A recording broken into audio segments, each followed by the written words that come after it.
Buenos días, espero que estéis bien y muchas gracias por estar con nosotros en este 10º episodio de Un Café Con de 2022, desarrollado tanto en formato presencial como online. Esta iniciativa, impulsada por la Delegación en Madrid de la Asociación Española de Ingenieros de Telecomunicación, AIT Madrid, tiene como objetivo tratar temas de actualidad y de interés a través de la experiencia, el liderazgo y el ejemplo de nuestras invitadas e invitados. En nuestro café de hoy queremos cerrar el año 2022 con un nuevo episodio de Perspectivas, para hablar sobre el liderazgo digital desde el faro de quien domina el mapa y es capaz de anticipar tendencias hasta ahora con gran éxito demostrado. Damos la bienvenida a nuestro invitado Julio Linares. Buenos días, Julio. Muchas gracias, Víctor. Buenos días. Muchas gracias a ti por aceptar esta invitación en este lugar que es tu casa, además, con lo cual, gracias por aceptar. Julio Linares López, nacido en Medina de Pomar, Burgos, ingeniero de telecomunicación por la Universidad Politécnica de Madrid. Inicia su carrera como ingeniero en el Centro de Investigación de Telefónica, luego Telefónica I+D, del que llegó a ser director general. Ahí tuvimos la oportunidad de lidiar y de conocernos con diversos temas. Pasó por marketing y desarrollo de servicios, marketing de empresas, desempeñando numerosas posiciones nacionales e internacionales dentro de las compañías del grupo Telefónica, llegando hasta la posición de presidente ejecutivo de Telefónica de España, siendo además consejero delegado y vicepresidente del Consejo de Administración del Grupo Telefónica. En la actualidad es consejero del Supervisory Board de Telefónica Deutschland Holding y patrono de la Fundación Telefónica. Además es miembro del Comité Ejecutivo y de la Junta Directiva de la COE y presidente de la Comisión de Sociedad Digital de la misma. Julio fue proclamado Ingeniero del Año 2001 por el COIT y es miembro del Consejo Asesor también del COIT, así como miembro del Alto Consejo Consultivo del Instituto de Ingeniería de España. Antes de comenzar con el diálogo, quería recordaros que podéis enviar vuestras preguntas y sugerencias al email que aparecerá sobreimpresionado, comunicacion@itm.es, y las preguntas serán respondidas al final o bien offline según vayan llegando. Comenzamos con este diálogo. La digitalización también se la ha llamado Revolución Industrial 4.0, siguiendo las definiciones de las revoluciones industriales occidentales. Pero quizá nos encontremos, hay quien dice que podemos estar en una nueva era de la humanidad, que está fundamentada en el conocimiento y en la capacidad de interaccionar con otros seres vivos y con máquinas, o estas máquinas entre sí. ¿Es una era o es un ciclo industrial? ¿En qué momentos estaríamos ahora de esa evolución? Y una última pregunta, la dejamos para después, ¿de qué papel están jugando las TIC y la ingeniería de telecomunicación en este movimiento?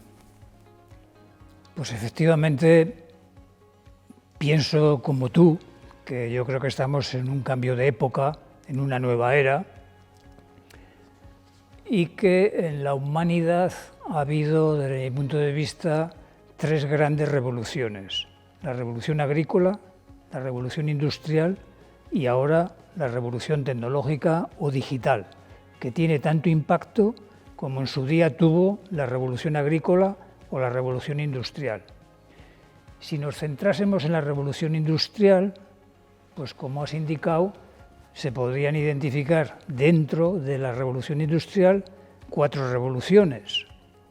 La primera, la que tuvo lugar con la máquina de vapor; la segunda, la que tuvo lugar con la electricidad; la tercera, la que tuvo lugar con la automatización; y la cuarta, la que está teniendo lugar con la digitalización y con la nueva tecnología, que se solaparía con la revolución digital.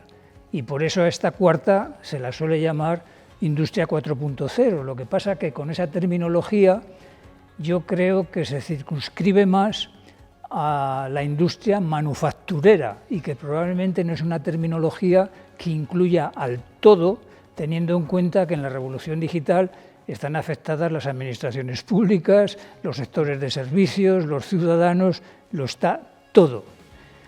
Y en cuanto a qué importancia han tenido las tecnologías en esta revolución en la que estamos, llamémosla como la llamemos, y que coincido contigo en que es más bien un cambio de era, un cambio de época, pues yo creo que están teniendo un papel crucial, absolutamente fundamental. Hay que reconocer que las tecnologías no pueden ser un fin, que son un medio, pero un medio importantísimo, crucial. Y desde este punto de vista puede ser útil clasificar las tecnologías que están teniendo impacto en 4 categorías. La categoría más básica, donde podríamos hablar de nuevas tecnologías como la nanotecnología, la biotecnología, el quantum computing o nuevos materiales como el grafeno. Podríamos hablar de una segunda categoría de tecnologías, las relacionadas con la conectividad, que en este momento, pues las más modernas, las que más se están utilizando serían la fibra óptica, el 5G, en el futuro el 6G, y los satélites de órbita baja, que en este momento están muy activos también dando servicios.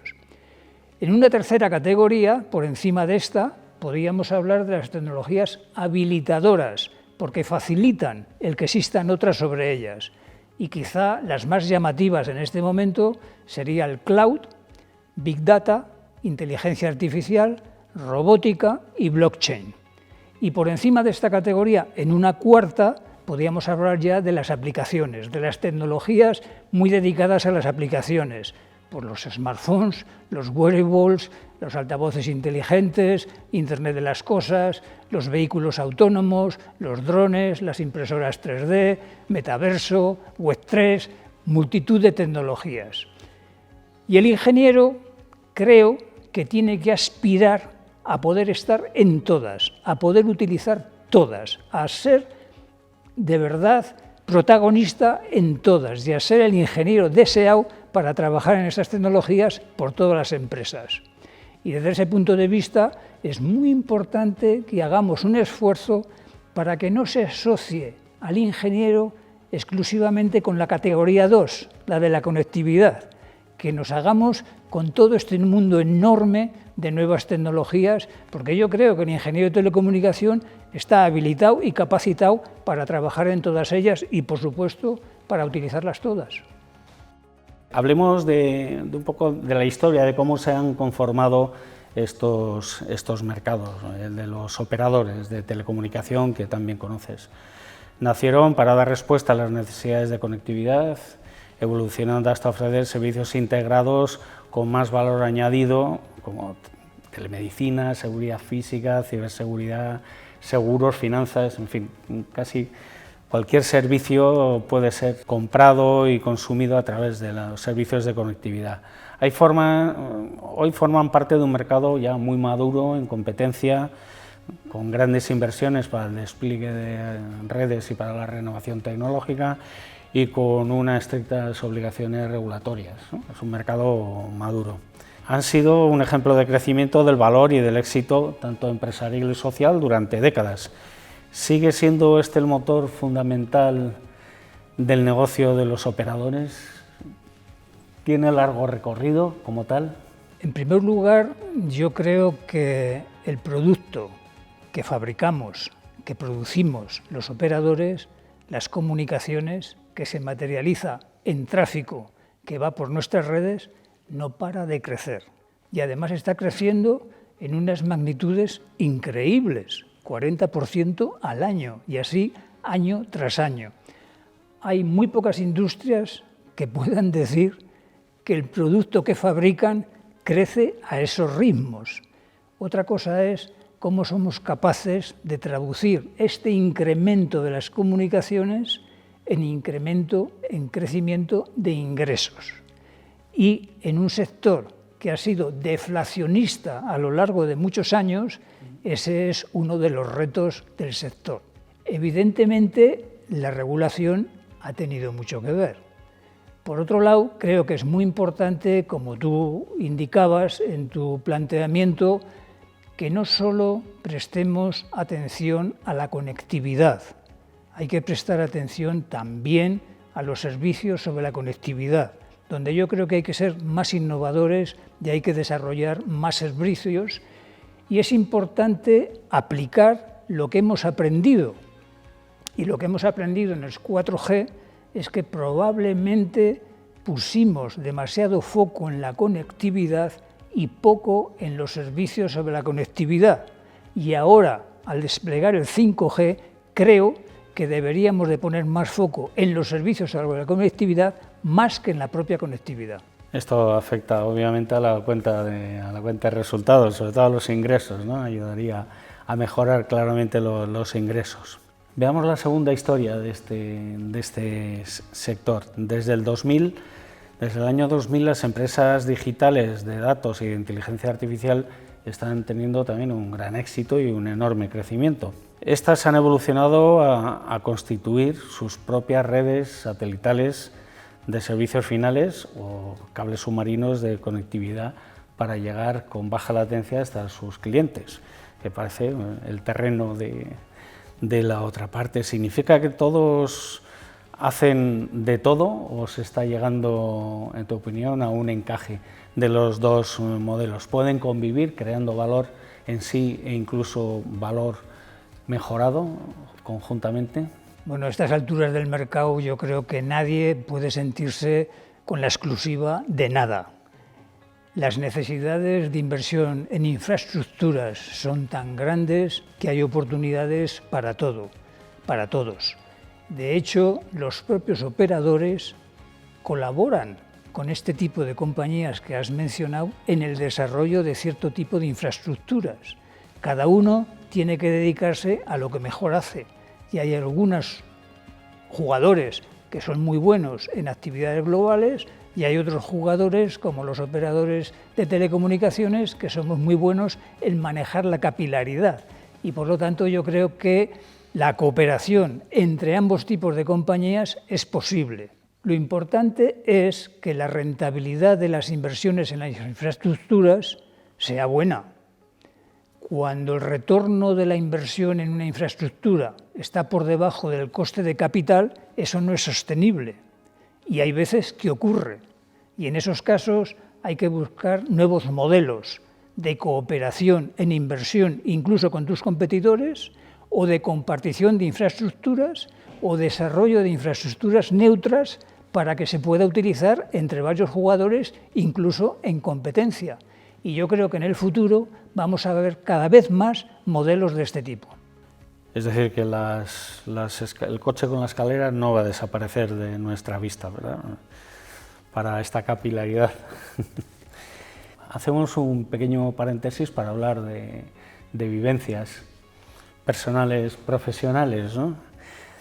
Así que te propongo hacer una pequeña introspección hacia el pasado, la juventud, y quería preguntarte qué te hace acudir a los estudios de telecomunicación cuando tenías otras posibilidades que hacer, cómo te desplazas desde un lugar, desde un pueblo de Castilla, de Burgos, donde naciste, para venirte a Madrid a hacer estos estudios. ¿Alguna chispa, alguien o algo que influyó especialmente?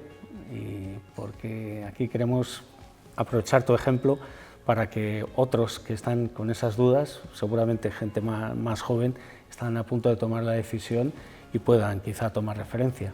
Al ser de Medina de Pomar, tuve que ir a estudiar el bachiller a un colegio interno en Burgos, y cuando estábamos en la etapa finales del bachiller, pues pasaban por allí diferentes profesionales, pues un poco para ayudarnos a encauzar por dónde queríamos dirigirnos después del bachiller en nuestros estudios.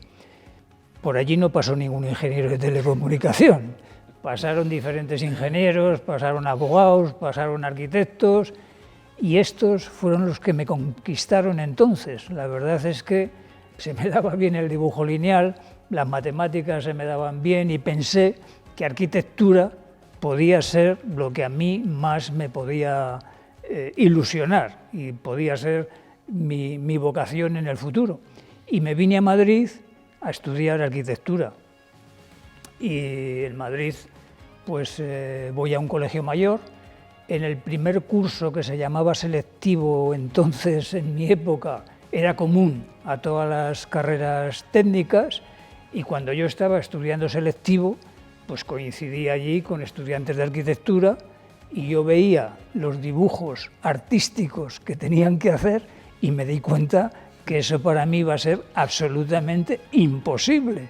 Yo pensaba que los arquitectos tenían que hacer dibujo lineal y no, les pedían unos dibujos artísticos increíbles, con lo cual me convencí de que eso no era lo mío. Pero fíjate la casualidad de que yo estudiaba selectivo en la Facultad de Ciencias, en la ciudad universitaria, y un día pues veo que se inaugura un edificio en el que hay una exposición y estaba pegadito a la Facultad de Ciencias donde yo estaba estudiando y me acerqué. Y la verdad es que todo me llamó la atención. La exposición era increíble, era todo muy novedoso, veías el futuro allí, me pareció muy ilusionante, miré a ver qué era aquello y era la nueva escuela de ingenieros de telecomunicación, te estoy hablando de 1963. Y así surgió mi vocación, de una forma no premeditada, de casualidad, y siempre me he sentido muy orgulloso de esa oportunidad. Así que a los jóvenes que en este momento pueden tener dudas, les diría que se decidan porque merece verdaderamente la pena. Sigue habiendo futuro, ¿verdad? Aunque ya sea además una realidad en el presente. Volvemos a la actualidad, y en la actualidad pues está llena de retos, de cambio y de incertidumbre. Cambios en la globalización, la reciente pandemia mundial, una guerra en las fronteras de la Unión Europea, escasez energética, etc., que están provocando que sea difícil comerciar y operar en muchos países, modificándose la formación de las cadenas de aprovisionamiento que teníamos hasta ahora. ¿Significa esto que está en riesgo el modelo de globalización que dábamos por cerrado y estable? ¿O volvemos a los bloques, a las regiones? ¿Y en qué lugar queda Europa, en tu opinión? De lo que no hay duda es que el COVID ha impactado muchísimo en la digitalización, la ha acelerado una barbaridad. Y la invasión de Ucrania pues ha impactado enormemente en la transición energética. Y ambas cosas juntas están creando muchísimos cambios y muchísima incertidumbre. Las cadenas de suministro se han visto alteradas y todo el mundo se ha empezado a inquietar. La rivalidad entre bloques ha crecido, cierto proteccionismo se ha incrementado y por lo tanto la globalización, tal como la conocíamos, sinceramente creo que se ha quebrado y que vamos a un mundo más polarizado, quizá semiglobal, multimodal, multiregión, y en el que Europa pues tiene que revisar su propio papel y de hecho pues está reflexionando tanto sobre su autonomía estratégica como su soberanía digital. Y desde este punto de vista creo que es muy importante que se utilicen bien y con agilidad los fondos europeos y que como mínimo se cumplan los objetivos que se contemplan en la brújula digital Europa 2030. Hablemos de algunos de los retos ante este escenario, con estas circunstancias. Te propongo, yo te voy a plantear algunos y luego los vas comentando y, por supuesto, puedes añadir al final. El menor tamaño de las compañías digitales europeas y españolas frente a las americanas y chinas. La dificultad para retener el talento bien formado, como nos lo corroboran los líderes de empresa y universitarios que nos están acompañando en estos últimos Cafés Con, donde además pues hace hincapié sobre el desequilibrio de género en esta disponibilidad de talento también. Tercero, los ciclos tecnológicos cada vez más cortos. Hay quien opina que hasta efímeros. Con estos 3 retos, ¿hay alguno más que consideras que debíamos poner en la lista como retos principales? Pues estoy completamente de acuerdo contigo, Víctor, en que esos son retos muy importantes. Sin lugar a duda, el tamaño de las empresas en Europa y especialmente en España, donde son especialmente pequeñas y la estructura de nuestro país productiva se basa en la muy pequeña empresa, es un problema, es un reto, porque donde hay empresas muy pequeñas es muy difícil que haya innovación, que haya inversión en I+D. El talento sale en todos los debates, en todas las discusiones, en cualquier mesa redonda, que hay una carencia de talento evidente. La rotación del talento en este momento valorado es terrible. Las empresas más avanzadas tienen un nivel de rotación que no habían visto nunca, incluso las que estaban habituadas a gestionarse con alta rotación están asombrados de la rotación que tienen, pero no solo es que falte talento, es que falta mano de obra en sectores muy básicos como la construcción o el transporte o incluso en la agricultura, con lo cual una de las cosas curiosas es que vivimos una profunda contradicción, que por un lado tenemos un nivel de paro muy alto y por otro lado falta talento y falta mano de obra. Y hay que resolver esa contradicción. Los ciclos tan rápidos de evolución tecnológica tensionan mucho e inquietan mucho, sin lugar a duda. Y adicionalmente, creo, y especialmente en España, que invertimos poco en innovación. Estar por debajo de 2, como estamos, bastante por debajo, es muy poco. 3 sería un mínimo. En España especialmente invertimos poco en intangibles y este nuevo mundo es de intangibles, no es de activos físicos. Creo que tenemos suficientemente retos encima de la mesa como para focalizarnos en propuestas que den satisfacción a estos retos con suficiente ambición. Y hablando de propuestas, vamos a un momento de plantear soluciones o propuestas de solución al menos, ¿no? ¿Qué nos falta para afrontar estos inmensos y heterogéneos retos? No estamos hablando de que hay una tecnología disruptiva o un cambio social, es que nos viene todo de golpe. Pues en primer lugar yo creo que hay que hacer un buen diagnóstico de nuestra autonomía estratégica y nuestra soberanía tecnológica. En segundo lugar, creo que sería muy necesario, al margen de lo que resulte en el diagnóstico, impulsar la reindustrialización, la digitalización y la innovación. En cuarto lugar, me parece en este momento absolutamente fundamental y crítico utilizar bien y con agilidad los fondos europeos. Y pensando un poco más en nuestra industria, en cuarto lugar, creo que sería importante el disponer de un marco regulador que aplique a los mismos servicios las mismas reglas y las mismas obligaciones para estimular la inversión. Y en quinto lugar, es fundamental cerrar el gap que hay entre la oferta y la demanda de empleo de la que hablábamos antes. Y para eso creo que es muy importante prestar atención al liderazgo y al talento digital.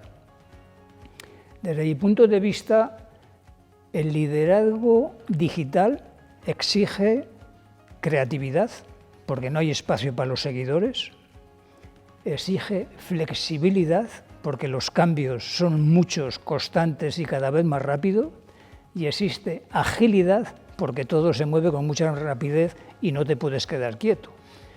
Y además los líderes digitales tienen que tener muy presente que tienen que gestionar talento digital. Y en el talento digital, además de los conocimientos, creo que es muy importante prestar atención a las habilidades y a las actitudes. Los conocimientos en el mundo digital se quedan obsoletos con mucha rapidez. Casi en el momento que lo has aprendido se te ha quedado obsoleto.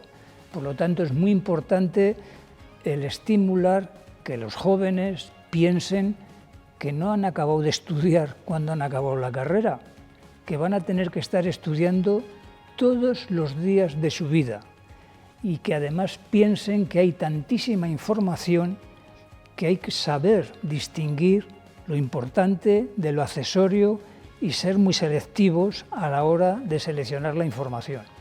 Pero además son muy importantes las habilidades, y las habilidades que más se demandan en el mundo digital son el trabajo en equipo, la cooperación y la comunicación, que cada día tienen más importancia no solo en nuestro ámbito, sino en todos los ámbitos. Y por último, las actitudes, y las que más se valoran en el mundo digital, por encima de todo, son la pasión, la curiosidad y la resiliencia, que en este momento está muy de moda. Y yo creo que el ingeniero de telecomunicación está en condiciones óptimas para ocupar este espacio y para llegar a ser el ingeniero preferido en la digitalización y para llegar a ser el líder de la digitalización preferido.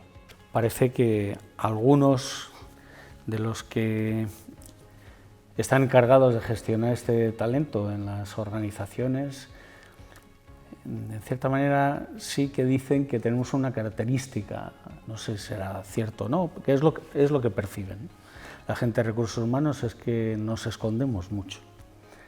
Es decir, que tienen que ir a buscarnos, identificarnos dónde están y desde ahí tratar de ilusionarnos, que no tenemos de origen un gran interés en la exposición ni en dar a conocer lo que sabemos y en lo que trabajamos. Claro, esto ¿cómo se trabaja? Bueno, de hecho, pues como comentaba, una de las cosas que tenemos que desarrollar más es la comunicación, desde el punto de vista individual y desde el punto de vista colectivo.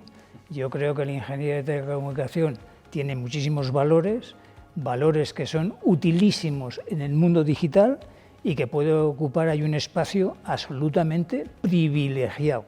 Y tenemos que defendernos para que no nos asocien exclusivamente con la conectividad y que vean que podemos jugar un papel significativo en cualquier tipo de tecnología y en cualquier sector. Y desde ese punto de vista individual y colectivamente tenemos que ser muy proactivos, y nuestro colegio y nuestra asociación debe de acompañar al ingeniero en este viaje, que es muy importante lo que pueden hacer las asociaciones y los colegios para apoyar al ingeniero individualmente en este viaje de darse a conocer, de que sea percibido como el mejor ingeniero para el mundo digital. Esto son tarea para nuestra parte de la sociedad civil, asociativa, pero para el resto de los agentes que tienen la responsabilidad de tomar la digitalización en sus manos, esta nueva era, como administraciones, empresas, universidades e inversores. ¿Qué mensaje tendrías para ellos? Bueno, en este momento, afortunadamente, yo creo que ya todo el mundo ha comprado que la digitalización no es una opción, que es una necesidad, y que o eres digital o no vas a existir.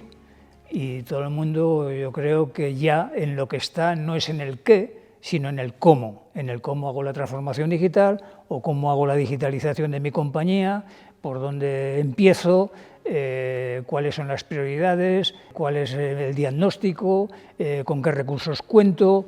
El mayor reto aquí lo tienen las pequeñas y medianas empresas, que muchas veces, claro, ni tienen medios para establecer una estrategia, ni tienen recursos para poder dedicar a la digitalización, y ahí sí que tenemos que hacer todos un esfuerzo muy grande de acompañarlas. Las asociaciones de las pequeñas y medianas empresas o las asociaciones como la COE tenemos una responsabilidad en acompañarlas en este proceso, y afortunadamente pues dentro de la administración hay proyectos muy dedicados a esta finalidad, como el kit digital, precisamente para ayudar a las pequeñas empresas en este proceso de digitalización. Pero yo creo que ya la digitalización ha pasado a ser una prioridad política, económica y social. Y esto, antes de la pandemia, no era así. Entonces, una de las consecuencias de la pandemia es que la digitalización ha pasado a tener visibilidad y a estar entre las prioridades a nivel político, económico y social. Con respecto a hemos hablado de los fondos, era una de las reclamaciones tradicionales. ¿Y tú para montar tu empresa qué es lo que necesitarías o para sacar tu proyecto adelante? Dice, dinero, me falta financiación. Bueno, pues ahora nos están regando con una cantidad importante de dinero desde Europa y además no para ser dedicado a cualquier fin, sino precisamente a la actividad principalmente de la digitalización. Seremos capaces como país de tomar provecho de todo ello con los agentes que comentábamos antes, no solo la administración, claro. Algo yo creo que ha sido muy positivo y que marca una dirección absolutamente compartida a todos los niveles, europeo, local, de diferentes partidos políticos, es que hoy nadie duda que tenemos que caminar en una dirección en la que seamos cada vez más verdes y más digitales. Y todo el esfuerzo en este momento se está focalizando fundamentalmente en esos dos grandes objetivos. Y eso ya me parece muy positivo, que se hayan puesto prioridades y se haya puesto foco en lo importante y que haya esa brújula que a todos nos indique en qué dirección hay que caminar, me parece muy positivo. El volumen de recursos que se va a destinar a estos objetivos es enorme, es que es comparable al presupuesto de la Unión Europea plurianual, entonces es un volumen de recursos enorme. Y yo creo que nuestro país sí que está preparado para ejecutar proyectos que capten todos estos recursos. Otra cosa es el debate que hay ahora de hasta qué punto se están ejecutando, cuál es el nivel de ejecución, si están llegando a las empresas y si estamos teniendo el ritmo, la agilidad que es necesario para sacar el máximo provecho de estos recursos en el menor tiempo posible. Son recursos muy importantes porque están dedicados fundamentalmente a proyectos transformadores de nuestra sociedad, de nuestro sector productivo, a proyectos que van a fomentar la inclusión social.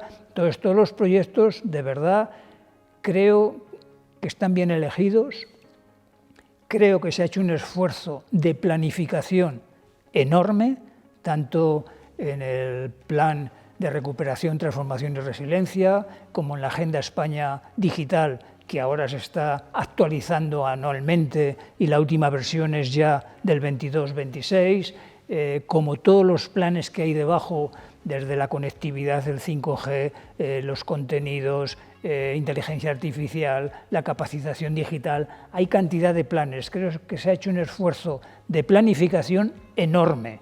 El reto es la ejecución, y en la ejecución una responsabilidad la tiene la Administración, que obviamente tiene que gestionar todo el proceso, y otra responsabilidad nos cabe a las empresas, que tenemos que colaborar pues para ejecutar, presentando buenos proyectos y desarrollándolos. ¿Quieres precisar algo para el colegio y asociaciones, quizá no solamente la nuestra, sino el papel de la sociedad civil en todo este reto enorme? Bueno, en primer lugar, creo que en este ambiente de cambios en los que estamos y de incertidumbre, es relativamente fácil caer en el pesimismo y hay que hacer un esfuerzo para ser optimistas.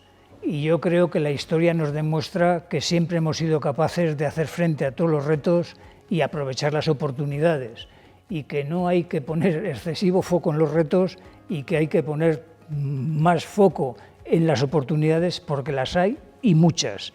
Y especialmente en el caso del ingeniero de telecomunicación, yo creo que tiene un mundo de oportunidades espectacular. Y yo creo que las asociaciones y el colegio lo que tenemos que hacer es acompañarles en este proceso, y creo que hay muchas formas de hacerlo. ¿Algún ejemplo, alguna idea?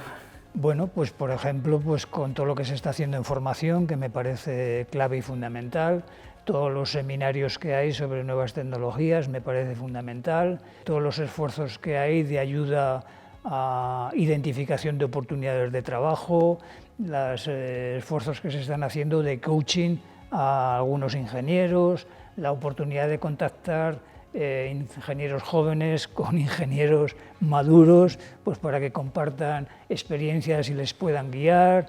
Vamos, muchas actividades que yo creo que muchas se están desarrollando me parece con éxito. Pues nos dejas un mensaje bien claro de intentar asumir ese liderazgo, pero con optimismo, porque el entorno es muy positivo, es retador, por supuesto, pero también tenemos la experiencia de haber dado lo mejor en momentos retadores, ¿no? como colectivo y como país. Pues muchísimas gracias, Julio. Vamos a ir terminando. Vamos a aprovechar el café, que ni lo hemos probado todavía. Quería recordar que este café con Julio Linares podrá verse en cualquier momento desde nuestro canal de YouTube, que aparece sobreimpresionado de AID Madrid. Muchísimas gracias, Julio Linares, por acompañarnos, y muchísimas gracias a todos los que habéis estado conectados y a los presentes en la sala. Un último recordatorio de que en el email comunicacion@itm.es podéis enviar vuestras sugerencias de temáticas, de líderes a entrevistar, para poderlos tratar aquí dentro de próximas ediciones de Un Café Com. Esta es la última edición de nuestra temporada 2, que es el año 2022, y esperamos poder volver en el próximo 2023 con nuevos capítulos y nuevas ideas. Hasta el próximo café y muchas gracias a todos. Gracias.